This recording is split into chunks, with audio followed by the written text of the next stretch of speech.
नमस्कार, स्वागत है आप सभी का। आप देख रहे हैं एजेंडा एट 9। मैं हूं आपके साथ गीतू चौहान। बात करेंगे असम की राजनीति की। असम की राजनीति में एक बयान ने तूफान खड़ा कर दिया है। मुख्यमंत्री हेमंत बिस्वा शर्मा के मियां मुस्लिम समुदाय को लेकर दिए गए बयान के बाद सियासी माहौल पूरी तरह से गर्मा गया है। विपक्ष का आरोप है कि मुख्यमंत्री ने नफरत और बहिष्कार की राजनीति को खुली छूट दे दी है। हेमंत बिस्वा शर्मा ने एक बयान में कहा था कि मियां समुदाय को जहां संभव हो परेशान किया जाए, यहां तक कि रिक्शे वाले से 5 की जगह 4 रुपए देने जैसी बात भी कही गई। और इसके साथ ही उन्होंने दावा किया कि स्पेशल इंसेंटिव रिवीजन के दौरान 4 से 5 लाख मियां वोटर्स के नाम मतदाता सूची से हटाए जाएंगे। ये बयान उस वक्त आया है जब असम में 2026 विधानसभा चुनाव नजदीक है। बयान सामने आते ही विपक्ष ने मोर्चा खोल दिया। AIUDF प्रमुख बदरुद्दीन अजमल ने मुख्यमंत्री से अपने शब्द वापस लेने की मांग करते हुए चेतावनी दी है कि सत्ता के लिए एक पूरे समुदाय का अपमान भारी पड़ सकता है। कांग्रेस ने इसे गरीब और मेहनतकश लोगों के खिलाफ बयान बताते हुए कहा कि शोषण को बढ़ावा देना स्वीकार्य है। और इसी बीच कांग्रेस विधायक शर्मन अली अहमद का बयान चर्चा में है, जिसमें उन्होंने मियां समुदाय से राजनीति से ऊपर उठकर शिक्षा और मेहनत को हथियार बनाने की अपील की है। उनका कहना है कि अगर समाज आगे बढ़े तो आने वाले सालों में वो वैश्विक पहचान बना सकता है। विवाद बढ़ने पर मुख्यमंत्री ने अवैध बांग्लादेशी घुसपैठ और जनसांख्यिकी बदलाव का हवाला देकर अपने रुख का बचाव किया। लेकिन बड़ा सवाल यही है, क्या अवैध प्रवासन के मुद्दे पर पूरे एक समुदाय को कटघरे में खड़ा करना सही है? और क्या चुनाव से पहले असम की राजनीति और ज्यादा ध्रुवीकरण की ओर बढ़ रही है? ये तमाम सवाल हैं जिनका जवाब आज हम जानने की कोशिश करेंगे। लेकिन आपको बता दें, ये जो बयान सामने आया है, इसको लेकर अब राजनीति तेज हो गई है। और क्या कुछ कहा उन्होंने कहा ये कष्ट पाएंगे तभी असम छोड़कर जाएंगे। हेमंत बिस्वा शर्मा और बीजेपी मियां के खिलाफ है। इनसे सहानुभूति रखने की जरूरत नहीं है, वरना आपके घर भी लव जिहाद हो जाएगा। तो मियां लोगों के नाम हटाने के लिए रात 2 से 3 बजे तक काम करना चाहिए। हेमंता बिस्वा शर्मा और बीजेपी मियां के खिलाफ है, जिस तरह से बयान सामने आ रहा है। अब इसको लेकर कहीं ना कहीं प्रतिक्रियाएं आ रही हैं, ऐसी प्रतिक्रियाएं आ रही हैं जो और विवाद पैदा कर रही है।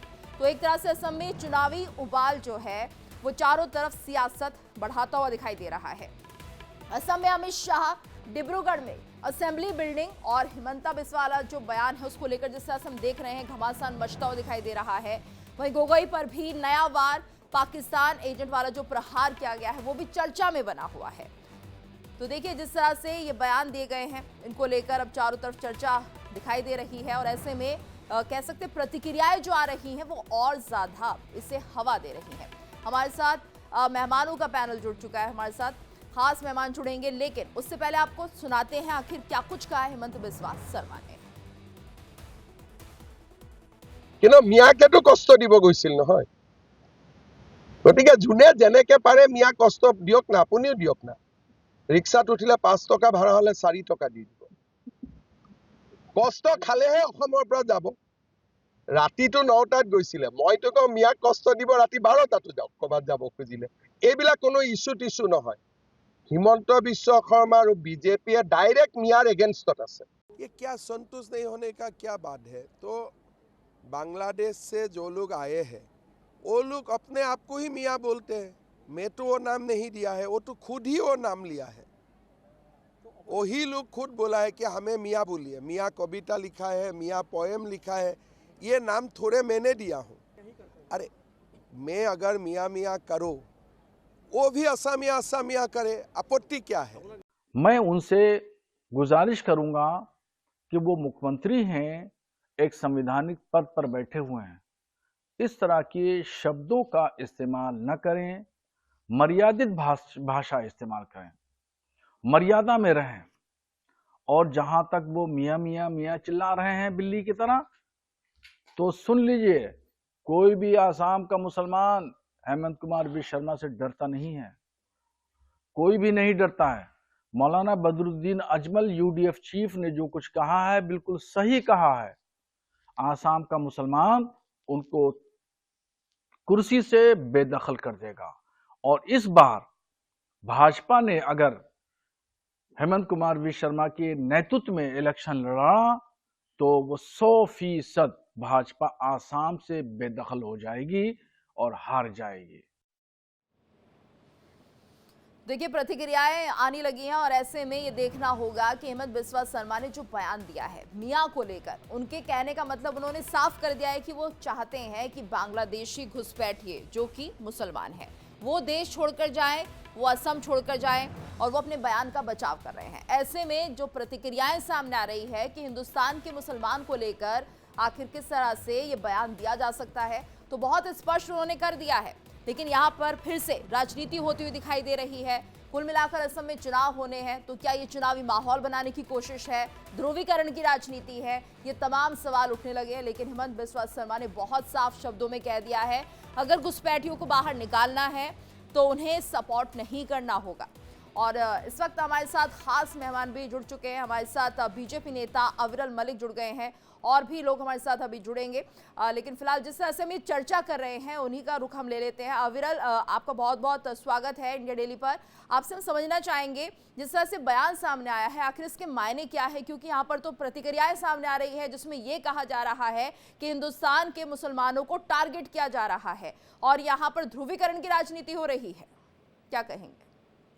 जी, देखिए, जहां तक विषय एक तरीके से हिंदू मुस्लिम करने का, किसी रूप में भारतीय जनता पार्टी हिंदू मुस्लिम नहीं करती है, ये बिल्कुल स्पष्ट है। हम हिंदू मुस्लिम सिख ईसाई जैन बौद्ध पारसी सबके हित में काम निरंतर करते हैं। और जहां तक विषय रोहिंग्या मुसलमानों का, बांग्लादेशी घुसपैठियों का और उसके साथ साथ इंडिया में डिस्टर्बेंस पैदा करने वाले लोगों का, वो एक अलग विषय है। जो फ्रिंज एलिमेंट्स है उनका एक अलग विषय है। जो अनकॉन्स्टिट्यूशनल काम करते हैं, असंवैधानिक काम करते हैं, गैर कानूनी काम करते हैं, उनका एक अलग विषय है।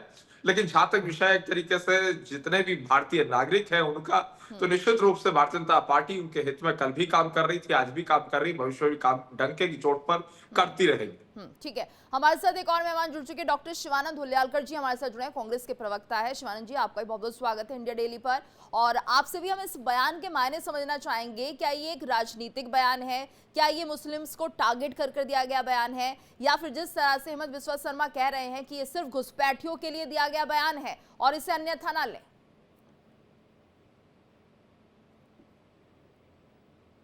शिवानंद जी, आपका रिएक्शन। मेरी आवाज आ रही होगी आपको? जी हाँ, जी और पूरा पैनलिस्ट को नमस्कार। देखिए, बिस्वा चुनाव हारने जा रहे हैं, ये भाषा एक सीएम को उचित नहीं है। और 11 साल देश के प्रधानमंत्री नरेंद्र मोदी जी, अमित शाह जी का सरकार है, बिस्वा जी का सरकार है। तो घुसपैठी पे एक्शन क्यों नहीं ले रहे हो? घुसपैठी इतना है तो आप लोगों ने चौकीदार का ड्यूटी क्या है? इस तरह से सांप्रदायिक निर्माण करना, हिंदू मुस्लिम करना, ये ठीक नहीं है, उनको शोभा नहीं देता है। उनके ऊपर एक्शन होना चाहिए, तुरंत बिस्वा को रिजाइन देना चाहिए। बिस्वा ने हिंदू मुस्लिम करना, मुस्लिम लोगों को टारगेट करना, जिस तरह से भाषा उन्होंने यूज कर रहे हैं, ये मस्ती और मगरूर का है। और उनके ऊपर एफआईआर होना चाहिए, उनके अगेंस्ट उनको अरेस्ट होना चाहिए। पूरा देश में माहौल बिगाड़ दिया है, इस तरह से भाषा ठीक नहीं है। दूसरी बात, अमित शाह जी जाके क्या किया है? घुसपैठी मियाँ पाकिस्तान है, ये वो है, ये इस तरह से भाषा। अरे महंगाई पर बात करो, महंगाई देखिए, बेरोजगारी पे महंगाई हो बात नहीं क्यों कर रही है रहे, 2 शिवानंद करोड़ जी? नौकरी तो नहीं वो दी। भी बड़ा मुद्दा है ना। जनसंख्या जिस तरह से बढ़ रही है, घुसपैठी जिस तरह से बढ़ रहे हैं, अगर आपके पास सिर्फ सीमित संसाधन है तो उनका बंटवारा अगर होगा तो महंगाई जाहिर सी बात बढ़ेगी। अविरल जी, क्या कहेंगे? जी, देखिए, जहां तक विषय एक तरीके से घुसपैठियों का, तो घुसपैठियों को किसी रूप में बर्दाश्त नहीं किया जाएगा। वो माननीय अमित शाह जी ने पहले बिल्कुल स्पष्ट रूप से कह दिया। माननीय प्रधानमंत्री मोदी लेकिन जी का, अविरल हमारी जी, सरकार सवाल का, तो विपक्ष ये उठा रहा है कि आप लोग कार्रवाई नहीं कर रहे हैं, बीजेपी किसी तरह की कार्रवाई नहीं कर रही है और हिंदू मुस्लिम की राजनीति ज्यादा हो रही है। नहीं, देखिए, कार्रवाई सिंगल डे में नहीं की जाती है। 370-35 से हटा, वो भी सबने देखा स्पष्ट रूप से। नोटबंदी भी सबने देखी, जीएसटी भी सबने देखा, तमाम सारे और रिफॉर्म्स आए वो भी सबने देखे। हर क्षेत्र में रिफॉर्म्स आते हैं, वो सब देख रहे हैं, सर्वविदित हैं। लेकिन जहां तक विषय है सिंगल डे में एक ही दिन में कार्रवाई कर देने का, तो हर विषय में एक दिन में कार्रवाई नहीं की जाती है। हर क्षेत्र में निरंतर 24x7 निरंतर कार्य चल रहा है, प्रगति पे है। और 2014 से 2019 तक, 2019 से 2024 तक निरंतर जो कार्य चलता रहा, और 2024 में हमारी सरकार पुनः बनी, 2024 से अभी निरंतर जो काम चल रहा है सबके मध्य में है, बिल्कुल स्पष्ट है। और निश्चित रूप से उस जनता को डेडिकेट करते हुए भारतीय जनता पार्टी माननीय प्रधानमंत्री मोदी जी के नेतृत्व में निरंतर काम कर रही है। और जहां तक विषय पर्टिकुलर अगर बात कर ली जाए असम प्रदेश की, और किसी प्रकार से अगर घुसपैठियों की बात कर ली जाए, तो ये देश को किसी रूप में धर्मशाला में कन्वर्ट नहीं होने दिया जाएगा, हमारा बिल्कुल स्पष्ट मानना है। और जहां तक विषय घुसपैठियों का, तो घुसपैठियों पर कार्रवाई होनी चाहिए, और कोई भी पॉलिटिकल पार्टी अगर घुसपैठियों के बचाव में उतरती है तो मैं समझता हूँ पूर्ण रूप से गलत है। और जहां तक विषय है पर्टिकुलरली अगर बात कर ली जाए इस देश के नागरिकों की, वो सब इस देश के सम्मानित नागरिक हैं, लेकिन जो नेशनल नहीं सिक्योरिटी देखिए को अविरल जी, थ्रेट देखिए है। जिस तरह से सवाल उठते हैं कि अगर घुसपैठिए हैं, असम में भी हैं, तो इसकी जिम्मेदारी किसकी है? तो सीएम हेमंत बिस्वा शर्मा को कुछ काम ऐसे करने होंगे जिससे घुसपैठियों को बाहर किया जा सके। यहाँ पर लोगों से बिल्कुल, कहना निश्चित रूप से कि आप ये देखिए उसे रिक्शा वाला है तो उसे कम पैसे दें, तो एक तरह से ये तो ध्रुवीकरण की राजनीति जैसा ही कहीं ना कहीं हम कह रहे हैं कि लोगों के लिए एक मुद्दा है ये। जो बाकी जो राजनीतिक दल है उनको वाकई जाहिर सी बात है वो हिंदू मुस्लिम का आरोप लगाएंगे, उनके लिए तो आपने मुद्दा दे दिया है। जी, देखिए सभी घुसपैठियों को बाहर करने का काम बिल्कुल निश्चित रूप से किया जाएगा, मेरा स्पष्ट बिल्कुल मानना है, हमारी पार्टी का बिल्कुल स्पष्ट मानना है। और जहां तक विषय एक तरीके से आरोप प्रत्यारोप का, जो है आरोप प्रत्यारोप करते रहे वो एक अलग विषय है, विपक्ष के लोग, लेकिन जो रियलिटी है वो ये है कि नेशनल सिक्योरिटी को किसी रूप में थ्रेट नहीं होने दिया जाएगा, और नेशनल सिक्योरिटी के साथ किसी रूप में समझौता नहीं करने दिया जाएगा। जहां तक विषय राष्ट्रीय सुरक्षा का, तो घुसपैठी राष्ट्रीय सुरक्षा को एक बड़ा खतरा है, बेरोजगारी को बढ़ावा देने वाले निश्चित रूप से उन्हें एक तरीके से माना जा सकता है, और देश के लोगों के, देश के नागरिकों के संसाधनों पे डाका डालने का काम निश्चित रूप से घुसपैठियों के द्वारा किया जाता है, वो बिल्कुल स्पष्ट है।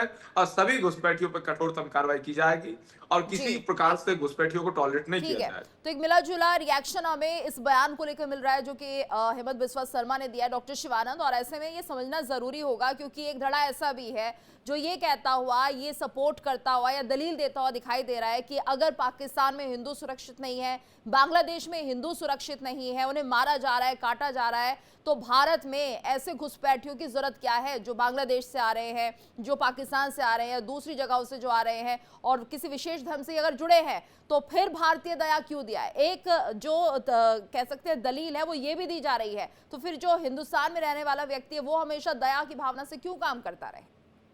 शिवानंद जी। गीतू जी देखिए, बांग्लादेश में या पाकिस्तान में हिंदू खतरे में है। जब जब 26 माता भगिनी को सिंदूर के नाम पे राजनीति खेला, तो उस टाइम पाकिस्तान अपने चरणों में थे।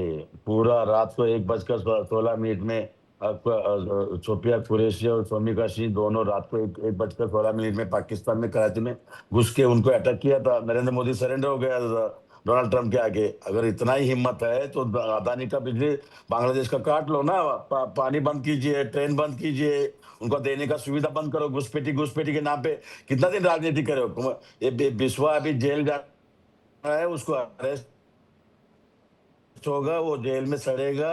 और मैं लिख के देता हूँ, हेमंता बिस्वा वहां से हार रहे हैं।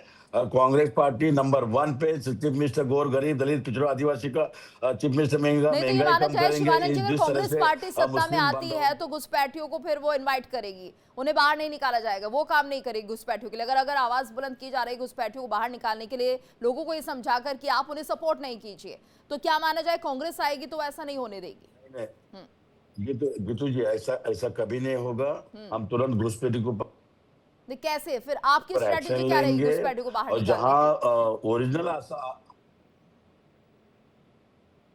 देखिए, घुसपैठी बाहर निकालने के लिए उनका आईडी वेरीफाई करेंगे और उनको सही सलामत से उनको देश भेज देंगे। उनको भाई तुम्हारे देश में रहो, आपको लग रहा हमारा है इतना कंट्री में आसान है अलाउड नहीं घुसपैठियों है। को बाहर नहीं करना? सुना तो इनकाउंटर कर देंगे।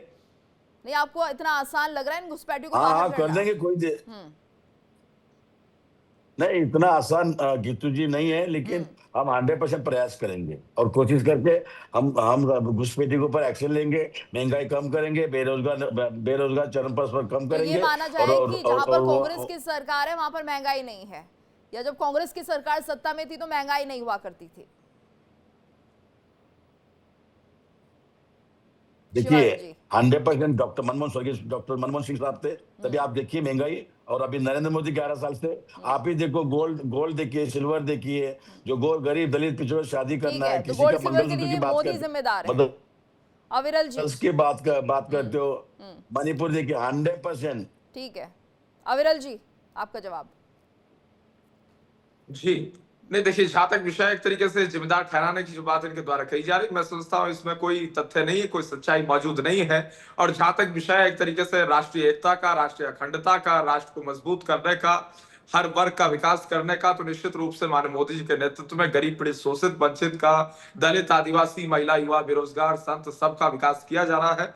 और सबको बेसिक राइट, फंडामेंटल राइट्स किस प्रकार से मिले, गरीब को उसका अधिकार कैसे मिले, इसकी चिंता मोदी जी के नेतृत्व में स्पष्ट की गई है। और जहां तक विषय आरोप प्रत्यारोप विपक्ष के द्वारा जो किया जाता है, वो निश्चित रूप से विपक्ष करता लेकिन है। अविरल जी यहाँ पर ये देखिए, हेमंत बिस्वा शर्मा सीएम असम के, और जिस तरह से वो बयान उन्होंने दिया है 5 की जगह 4 रुपए दो, तो उन्हें नहीं लगा होगा पहले कि ये विवाद जो है, जो बयान है वो सुर्खियों में आएगा, वो विवाद बन जाएगा, उसे लेकर काउंटर किया जाएगा, विपक्ष हमलावर होगा और फिर से पोलराइजेशन की राजनीति करने का आरोप लगेगा।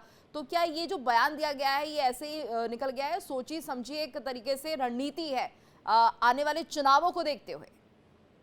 हाँ, ये शायद मुझे लगता है हमारी गलती है कि हमें इतना ज्यादा नॉलेज इस चीज में नहीं है कि विपक्ष को यही काम बस रह गया है और इन्हीं मुद्दों को लेकर विपक्ष घूमता रहता है और कुछ मुद्दे विपक्ष को नहीं मिलते हैं।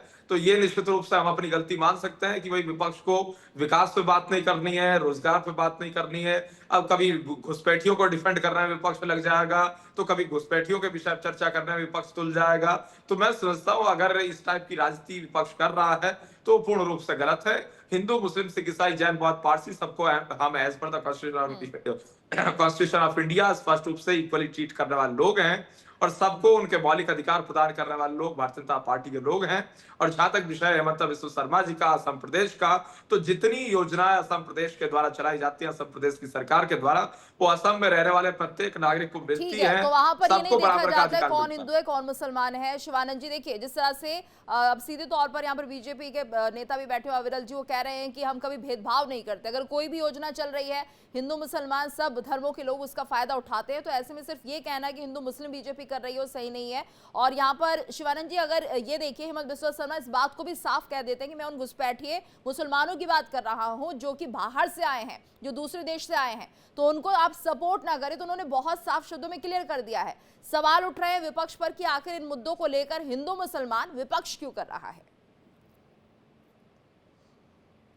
शिवानंद जी देखिए, देश के प्रधान नरेंद्र मोदी 2002 का गोधरा कांड आप देखिए, देश के प्रधान नरेंद्र मोदी जी गुजरात में 2002 का गोधरा कांड सेम बिस्वा भी वही करना जा रहे हैं। क्या है चौकीदार का ड्यूटी क्या है?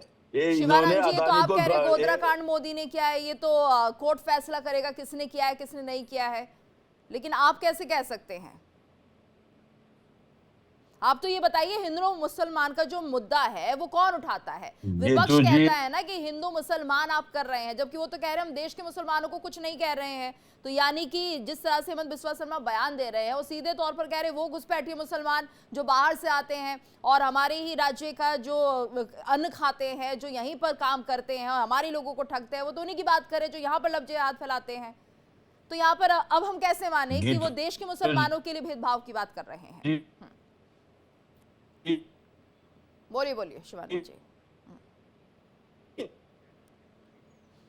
चलिए एक बार फिर से आपका रुख करेंगे, नेटवर्क इशू हो रहा है, जल्दी ही आपसे कनेक्ट करेंगे। शिवानंद जी आप अपना जवाब रखिएगा। अविरल जी, लेकिन यहाँ पर जिस तरह से माहौल है, सीधे तौर पर अब तमाम तरह के रिएक्शन आ रहे हैं। जो कितने मुस्लिम नेता अगर हम बात करें वो ये कह रहे हैं कि हम सबको एकजुट होना है, हमें इन्हें बता देना है और किसी भी तरह से जो असम के सीएम है हेमंत बिस्वा शर्मा, इन्हें आने वाले चुनाव में हराना है। तो ये जो रणनीति है, क्या आपको लगता है इससे वोट बैंक जुटता है? क्या आपको लगता है इससे ज्यादा वोट बीजेपी को मिल सकते हैं? क्योंकि अब सवाल निशान खड़े होने लगे हैं कि बीजेपी हिंदू मुस्लिम करती हुई दिखाई देती है। नहीं, देखिए विपक्ष के पास, कांग्रेस पार्टी के पास, अन्य राजनीतिक दलों के पास करने को, बोलने को, कहने को, जनता के मध्य में जाने को किसी बात पे कोई एजेंडा नहीं है, कुछ है नहीं कहने के लिए। तो मैं समझता हूँ इस मुद्दे को पकड़ के बैठ जाते हैं विपक्ष के लोग, विपक्ष के मित्र इस विषय को पकड़ के बैठे रहे, इससे कोई फर्क नहीं पड़ने वाला। क्योंकि ये विकास पे कभी चर्चा नहीं करते हैं, गरीब की ये कभी चर्चा नहीं करते हैं, डेवलपमेंट पे बात करना नहीं चाहते हैं, असम प्रदेश में जाके देखें, हेल्थ सेक्टर का डेवलपमेंट हो रहा है, एजुकेशन सेक्टर का डेवलपमेंट हो रहा है, हर सेक्टर में निरंतर विकास हो रहा है, हर सेक्टर में निरंतर डेवलपमेंट हो रहा है। नॉर्थ ईस्ट मैंने खुद ने देखा हुआ है, असम प्रदेश में हेमंता जी के नेतृत्व में किस तरीके से विकास की गंगा बहाने का काम, चौमुखी विकास करने का काम हेमंता विश्व शर्मा जी के नेतृत्व में किया जा रहा है। और केंद्र सरकार निश्चित रूप से पूर्ण रूप से राज्य में सहयोग कर रही है। डबल इंजन की सरकार मजबूती के साथ असम प्रदेश में चल रही है, बिल्कुल स्पष्टता पूर्वक नजर आ रही है। लेकिन इन्हें नजर नहीं आता है क्योंकि विपक्ष की आंखों में पट्टी बंधी हुई है वही हिंदू मुस्लिम नाम की। तो हिंदू मुस्लिम करने का काम विपक्ष कर रहा है, जबकि हम सबके हित में काम करने वाले लोग हैं। सबका साथ, सबका विकास, सबका विश्वास, सबके प्रयास के आधार पर चलने वाले लोग हैं। तभी एक भारत और श्रेष्ठ भारत का निर्माण होगा। माननीय मोदी जी का जो लक्ष्य है, एक भारत श्रेष्ठ भारत का, विश्वगुरु भारत का, विकसित भारत का, 2047 का, हम उस लक्ष्य पे लगे हुए हैं और निश्चित रूप से पूर्ण करने का काम करेंगे, इसमें कोई दो राय नहीं ठीक है। और जनता पूर्ण रूप से हमारे साथ। शिवानंद जी का भी रुख कर लेते हैं। शिवानंद जी, मेरी आवाज मिल रही है सर आपको?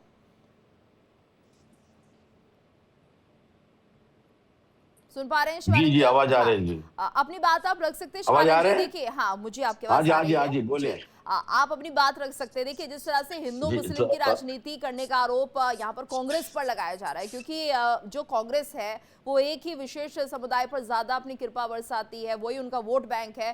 तो ऐसे में ये जो राजनीति चलती है उससे कहीं ना कहीं जो वोटर से आप बहुत समझदार हो चुका है वोटर, उसे ये जरूरत नहीं है कि हिंदू मुस्लिम की राजनीति में आप किसी को फंसाएंगे। और वहीं बात कर रहे हैं बीजेपी के नेता कि आप विकास को लेकर बात नहीं करते हैं, और जाहिर सी बात अगर कोई योजना शुरू की जाती है तो उसमें मुझे नहीं लगता है कि ये देखा जाता होगा कि हिंदू कौन है, मुस्लिम कौन है।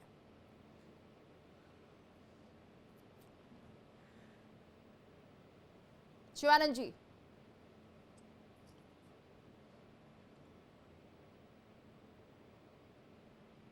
करना मस्जिद के नीचे फिल्म ढूंढना, भारत पे नहीं, विकास नहीं, कोई लेना देना नहीं है। आवाज आ रही है गीतू जी मेरा? सुन पा रहे हैं शिवानंद हेलो? जी, सुन पा रहे हैं आपको, बोलिए बोलिए। हेलो? शिवानंद जी, मेरी आवाज आपको मिल रही है, हम आपको सुन पा रहे हैं, आप अपना जवाब रख सकते हैं।